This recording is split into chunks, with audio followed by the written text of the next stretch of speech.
Okay. Okay. Thank you very much for the nice introduction, Christian and Monica. Well, dear students, dear participants, dear colleagues, ladies and gentlemen, simply spoken, a welcome also from my side. It is my pleasure not only to welcome you to this conference, but also to express my gratitude. First of all, my gratitude to those who support this conference very strongly, and here my thanks go to Kerstin Fink, my colleague rector from Salzburg University of Applied Sciences. And second and foremost, almost, I would like to thank the two gentlemen masterminds, Christian Maurer and Romanika, for having taken this initiative to organize and set up the Students' Conference. Why do I think that this conference is so important? Well, first of all, it's a common initiative taken by two institutions that might be considered on a national level competitors in the same field of tourism education. But through this initiative, we demonstrated that competition is one thing, but cooperation is the most important one. Second, it is a clear signal that tourism is much more than simply vocational education. Tourism needs research. And research helps, in the end, to develop the sector, very important economic sector that is behind. And last but not least, it demonstrates that research is nothing that simply happens somewhere in ivory towers, as it was done in former times, but it is done, particular tourism research is done hand in hand with the industry, with business actors, and it integrates more and more students and graduates. So many more reasons could be given, but I would like to cut the long thank short and say simply thank you for the initiative, and thank you to all of you who through your participation demonstrate the importance of this conference. But let me now switch to my topic. Well, you may think, well, the Bologna process has already some years taking place, and why do we still talk about it?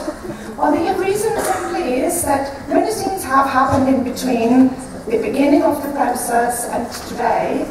Many things went well, many things did not go so well.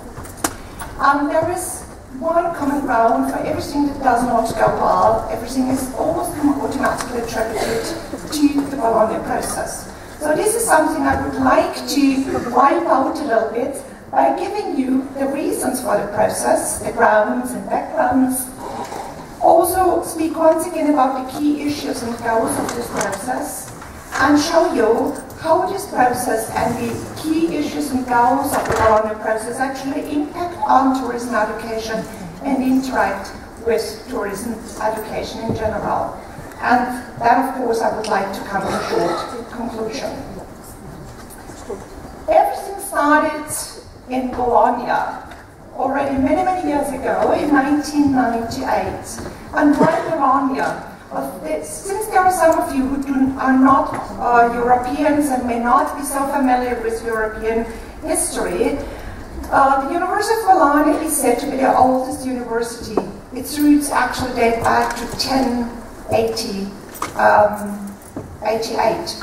So when the University of Bologna celebrated its 900th anniversary, the ministers who attended that anniversary sat together and found out that something should be done within Europe, because universities tended just to act very, very closely within their walls. There was never interaction, hardly any interaction with the others. Students studied at home but did not get to know anything else. So there was a common initiative taken by the ministers that something should be done. And that actually happened in 1999 when a common declaration was signed. Very often people think that the Bologna Declaration is a law. It is not a law. It was a free commitment by the signatory countries, and by the time it was signed, there were already 29 countries signing the declaration on a voluntary basis. So it is a free commitment by the countries, and of course the universities play an active role. They are the grassroots actors within the process. As of today, 48 countries have signed the declaration, and Kazakhstan and Turkmenistan, that might be interesting to you, were the last ones to sign this declaration. But what happened before? Why did ministers say that something was wrong within Europe? Well, they found out that one initiative taken by the European Union in 1987 was to set up a mobility program for students, the very famous Erasmus program. But actually, it did not show much success.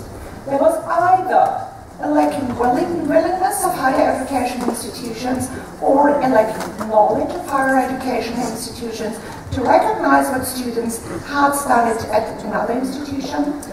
There was also a kind of lacking willingness from the side of the students, obviously due to the lack of recognition done by the institution. And I still remember one headline of Le Monde in 1998 when it said, "The doors in Europe are open for students, but no one actually wants to pass through." So this is a little bit the background to why ministers thought that there should be something done, and they took action by signing the Bologna Declaration. So what are the key issues and goals of that declaration? Based on the findings of the ministers that we had some problems in understanding each other within the European higher education area, one of the main goals was to harmonize the degree structures in order to create comparable degrees and thus enhance recognition. Now, if you want to enhance recognition, you must trust that everybody else does something at its best. So trust means that quality is identical, or quality is understood in the same way. So this is the reason why another key issue of the whole process is the strengthening of quality assurance. All this, again, with the background of what I've already said before, with the goal to enhance mobility, not only for students but also for staff, and that's also enhancing the internationalization of the whole higher education area. By this, one of the major goals should also be enhanced, and this was employability. I still remember when the first time this word came up, nobody actually understood what was really meant by employability. Very simply spoken, it means that we should equip our graduates with all the competences and knowledge to enable them to act professionally and socially adequate in a global market. So this is employability, and this must be in the core focus of higher education. And here I come to the next goal and issues of the Bologna process. This is the enhancement of competencies through learning outcomes, and also a shift of paradigm from input to output orientation in teaching. And I will speak about this a little bit later on. And last, but very, very important issue also is that Bologna and all the movements getting along and going along with it wants to foster active citizenship, intercultural understanding, and of course also the access to education even for non-traditional learners and students with special needs. So when we speak about harmonized degree structures and how all this interacts now with tourism education. Now, if you have a look at tourism education as it was traditionally done, it was very much based on vocational education and vocational training. Many of the tourism programs still only were bachelor programs or so-called long-tier programs, and that was it. Through the Bologna process and the clear definition of various cycles, first, second, and third cycle, tourism education clearly moved to master's level and even to PhD level. So, through the Bologna process, it had become clear that tourism is not simply a vocational area, but tourism is something that needs research. Tourism is something that has to be put on an academic level where research is made possible.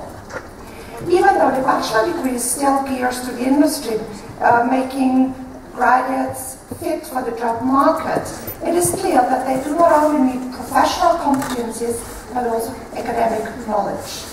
The master clearly enhances the methodological, research-oriented and research-based competencies, as is already very, very clearly highlighted in the paper of Kessler, which you find in the conference proceedings. And by this methodological and academic competencies, graduates should be made able to solve problems on research-based decision-taking. If we now go to the next item of the Bologna process, which means to create comparable degrees in order to enhance recognition and quality assurance. It's already said, the Bologna process initiated different cycles for education, which means that the educational course of our students are now more flexible than ever before. Students can do a bachelor here and a master somewhere else, and maybe finish their PhD degree in a third country. So, in order to accept and admit students to my institution, I have to understand what the institution where the student did his first degree really did. So this means that number one, I have to trust, number two, I have to know and understand what the other institutions actually do. Students, when they are in tourism, are very, very mobile. Even graduates are very, very mobile. This goes hand in hand with the nature of tourism in itself. And mobility has something not to do with the four principles of the European Union, among which we find the freedom of mobility and also the freedom of work in the individual member countries. Another step was taken by the responsible ministers, and this is usually referred to as the Lisbon Convention. The Lisbon Convention has become a legal binding reference which strives to implement structures so that recognition of degrees of individual universities within the Bologna area are made more feasible and more easily done. And finally, you all know that without mobility you cannot be a good tourism student, and a tourism graduate has also to be mobile after his studies. So, linking this idea to the next one, which means one of the issues was also to enhance mobility for students and staff, and thus focusing on internationalization of higher education institutions.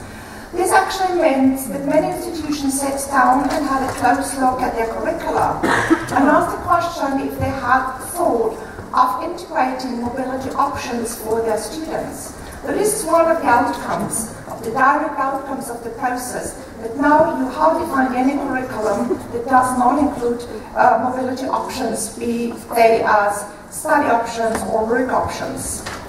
Programs more and more are offered in English. Language actually is a driver for mobility.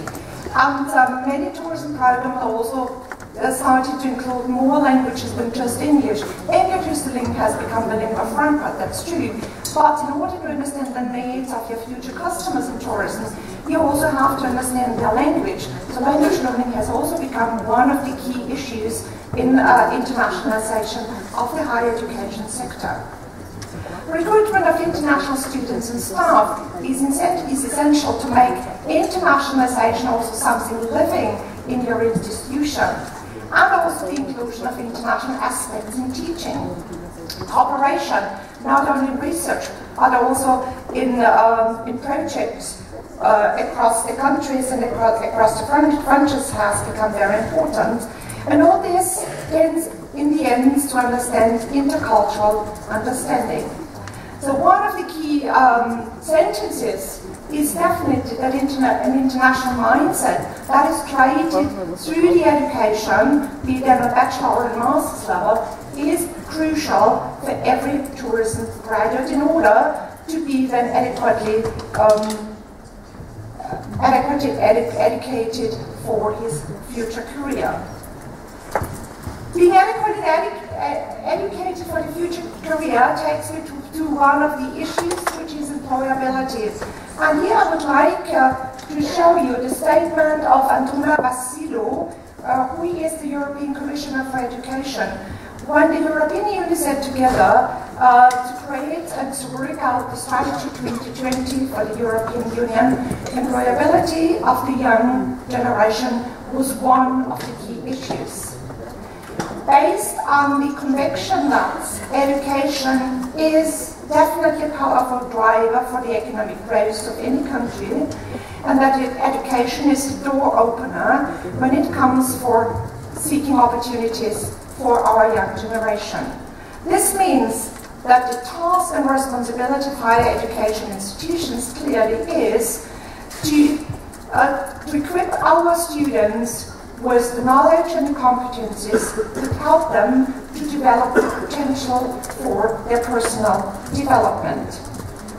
This means now, looking at higher education institutions, that we have to do something when it comes to teaching, which means we have to focus more and more on competencies. We have to focus more and more on learning outcomes and on students when we teach. For a long time, teachers were kind of wisdom dispensers. They poured all the wisdom on the students had to absorb that, and at times of exams, they usually, and excuse me for this very nasty word, they regurgitated down what they had learned. This should be over. Now, what we as teachers have to ask ourselves is, what by the end of my course should a student be able actually to do? What should he or she understand? What should he or she be able to actively enhance through the knowledge they have gained? So we as institutions, we are no longer the knowledge dispensers, but we should see ourselves as facilitators for competence development, which means that we have to rethink our teaching activities. Teaching should be more focusing on learning, so teaching should turn into learning activities. Learning activities will clearly foster the competence of our students, the methodological competence, but also the academic and social competence. Which means in the end that we also have to rethink the role of teachers. There's a shift not only in paradigm in teaching, but there's also a shift in the role of the teachers, going more from the knowledge dispenser to the facilitator. And all this, with a view to employability, has to be done in close cooperation with the labour market so that we can really enhance employability.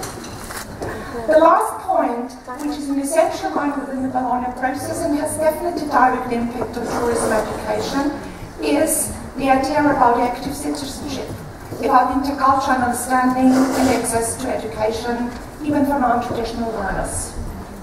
When you take tourism as a business, you know that tourism serves needs, the needs of the tourists. It serves the requests and desires of tourists.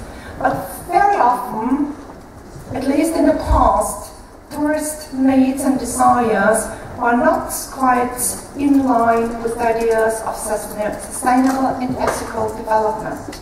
So what tourism education has to focus on is to raise awareness for the responsibility every single graduate takes on and takes over when acting as a key player in tourism. Tourism by itself is a cross-cultural and global business. So tourism education also has to raise the awareness for the different cultures and the differences in cultures. It is not only that we just recognize these differences, but what tourism students should really be aware is that they have to understand first their own culture in order to understand the culture of the others. Tourism is an economic driver, once again, and education, as I've already said, is another. So education must be, in its end, inclusive of everyone, even inclusive of students who have special needs, and education must never ever be excluding. So I already come to the end of my short presentation and draw a short conclusion. When you have a look at the Bologna process that has now been taking place for more than 14 years, it has definitely shaped newly and very much changed the educational landscape. It has put its focus on competence orientation, it has put the student in the center of teaching and learning, and it has put internationalization as one of the top priorities on the agenda of institutions.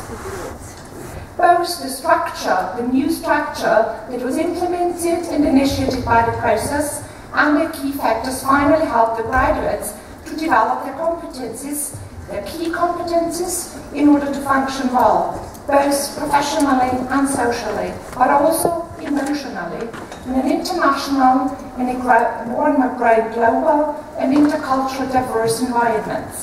And tourism definitely is rooted as a business in this international global environment.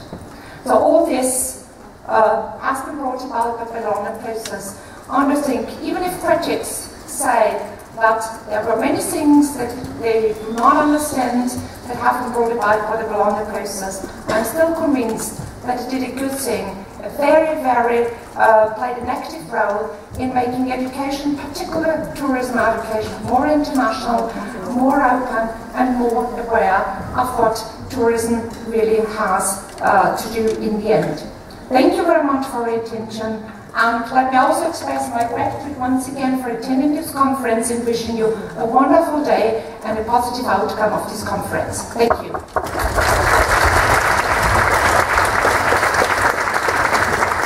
Thank you very much.